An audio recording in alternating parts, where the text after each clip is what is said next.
¿Alguna vez te preguntaste, ¿mi país será el único lugar en el mundo donde se estudia historia en la escuela?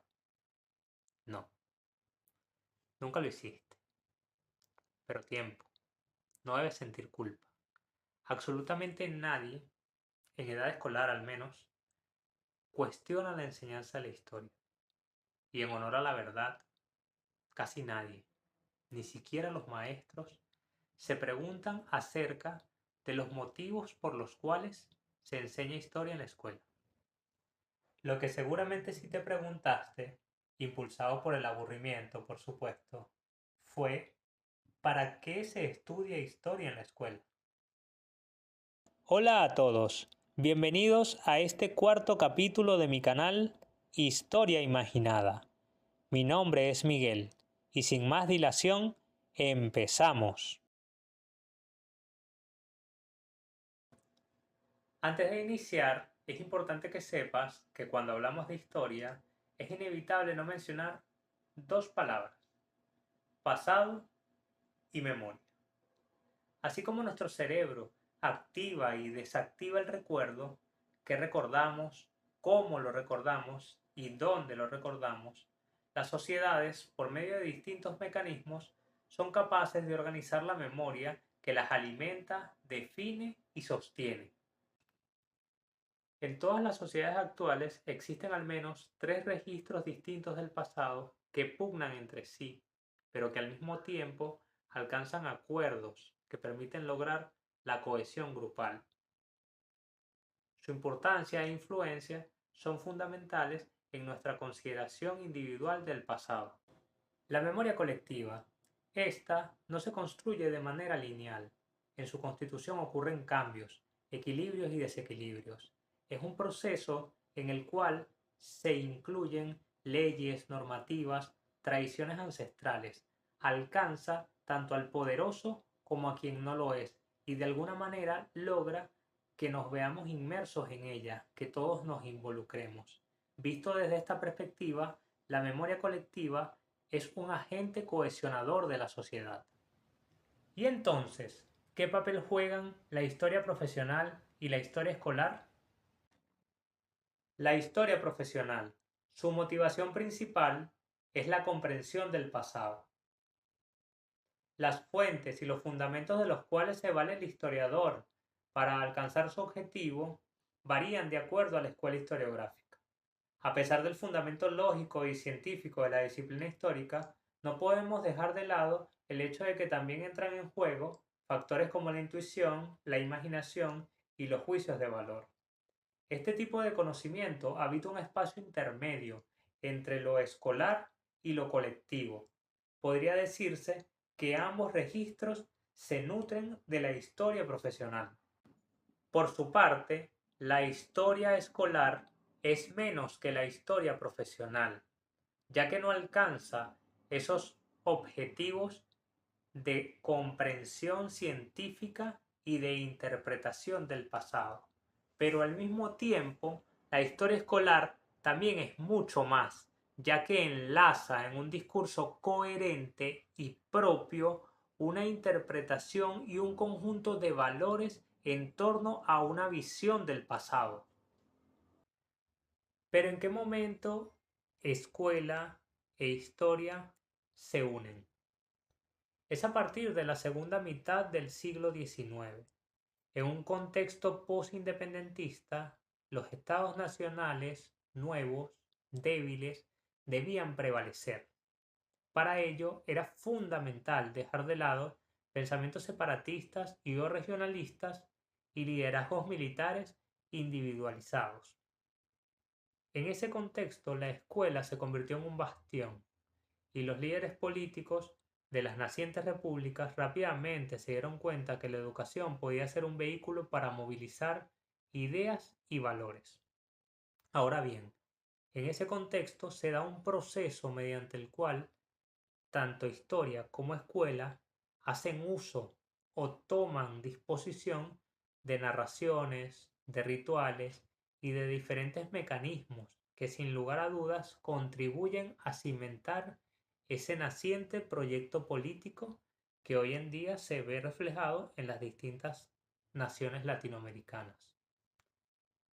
En este sentido, es importante destacar el hecho de que la enseñanza de la historia ha jugado un rol fundamental para que, para generar en el grupo el sentimiento de lealtad y de identificación.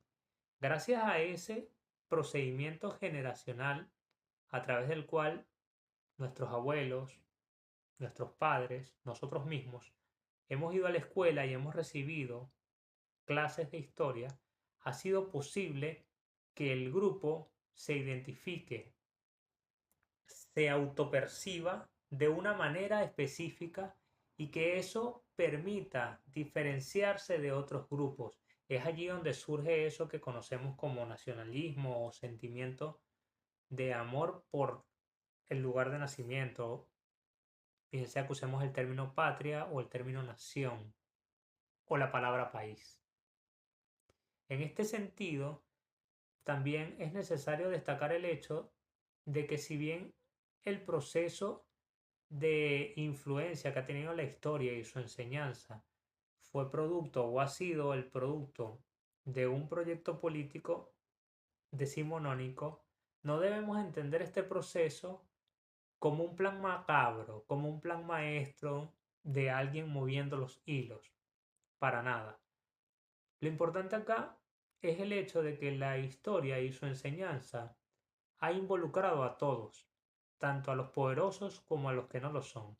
Y como mencioné anteriormente, esa convivencia de registros que se manifiestan en la memoria colectiva, en la memoria generada por la investigación histórica profesional y en la memoria propia y personalísima o visión del pasado que se genera dentro de la escuela, la conjunción de esos tres aspectos que son orgánicos y que conviven entre sí, que a veces se unen y otras veces se repelen, ha sido fundamental para elaborar una visión particular del pasado que, repito, nos une y nos ayuda a autopercibirnos como grupo y además contribuyó sin lugar a dudas a generar esa lealtad que ha permitido mantener a lo largo del tiempo a las naciones. Además de la historia, otros mecanismos que han sido fundamentales para cimentar el proyecto nacional o el proyecto de los Estados-nación han sido la creación de efemérides patrias, bien sea para conmemorar el nacimiento o la muerte de un prócer, o para recordar un acontecimiento político o militar relacionado con la independencia.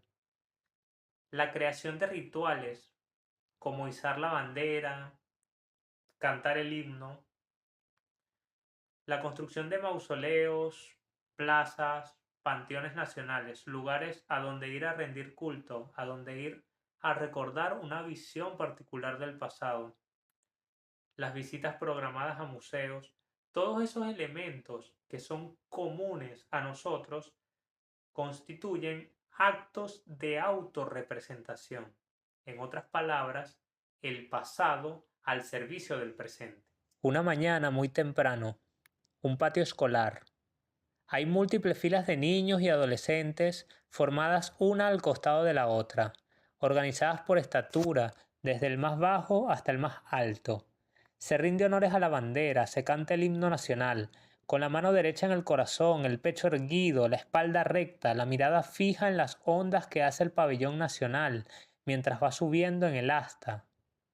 Estás tú. A pesar del sueño y el letargo, sientes un cosquilleo con ciertas frases. Durante el coro tu voz exalta casi con frenesí.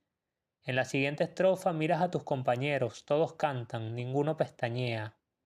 El rito termina, te sientes protegido e identificado. No puede haber colectivo si no existen recuerdos compartidos, así como tampoco puede existir una nación sin la asistencia de una historia que la fortalezca y la haga prevalecer. Preguntas como quiénes somos, a dónde pertenecemos, sin lugar a dudas contribuyen a que podamos constituirnos y autopercibirnos como un grupo. Y las respuestas a esas preguntas son el resultado de un juego, del peso y del contrapeso, de la acción de grupos, individuos e instituciones. Podemos decir que es la armonía de voluntades puesta al servicio de una versión del pasado de nuestras sociedades. ¿Y tú? ¿Qué piensas de todo esto? ¿Conocías la existencia de esos tres distintos registros del pasado? ¿Qué podrías decirme acerca de la relación entre escuela, historia y proyecto político? Me gustaría conocer tu opinión.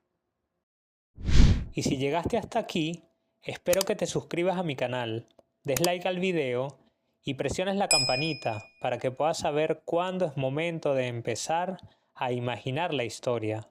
Saludos y hasta la próxima semana.